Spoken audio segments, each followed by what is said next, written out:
Je parlais des ossements, de tout ce qui est, quand je disais que l'être humain est riche mort que vivant.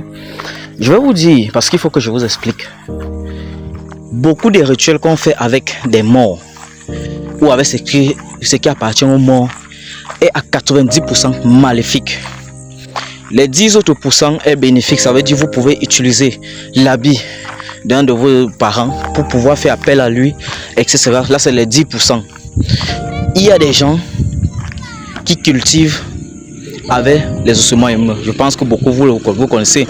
C'est-à-dire que vous pouvez faire 2 hectares de maïs avec beaucoup d'engrais, tout ce qu'il faut, et lui fait demi-hectare de maïs, mais vous avez les mêmes récoltes. Il y a des gens qui cherchent l'or avec les ossements humains. Je suis sûr que beaucoup là, ils connaissent. Il y a des gens, et les ossements humains, c'est pas toutes les parties qui jouent les mêmes rôles, non. Par exemple, comme la tête, ça joue un rôle différent, comme ceci, le tibia, tout ça. Il y a des traitants, par exemple, certains traitants qui n'ont pas, malheureusement, qui n'ont pas une entité et qui veulent être puissants. Ils font appel aux esprits errants, parce que c'est même pas tout le monde qui décède et qui va dans l'eau dedans. Il y a ceux qui errent, et ceux qui errent, malheureusement, jouent un grand rôle sur beaucoup de choses.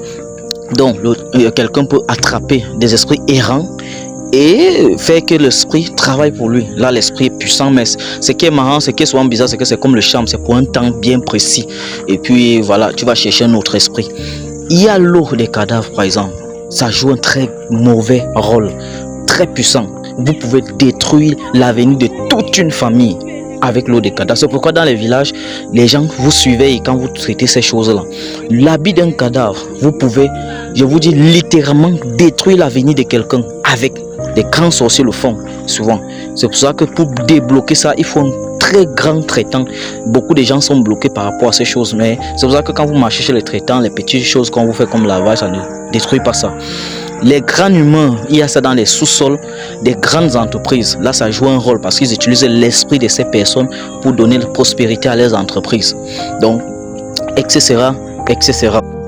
Le poison lent, il y a des gens qui tuent des gens. Ils peuvent t'accrocher sur un arbre, ils mettent un récipient en bas comme le fût. Et puis, quand le cadavre commence à fondre, l'eau là, ils vont récupérer pour faire le poison lent. Et c'est un poison hyper puissant. Je ne sais même pas si on traite ça jusqu'à aujourd'hui. Parce que dès que vous consommez ça, c'est terminé pour vous. Il y a l'huile de la chair humaine qui est dans nous, qu'on fabrique d'autres choses avec, même des parfums cosmétiques, je dois vous le dire. C'est pas tout le monde qui accepte. Plus les choses sont chères, plus vous demandez pourquoi c'est cher. Et ils connaissent.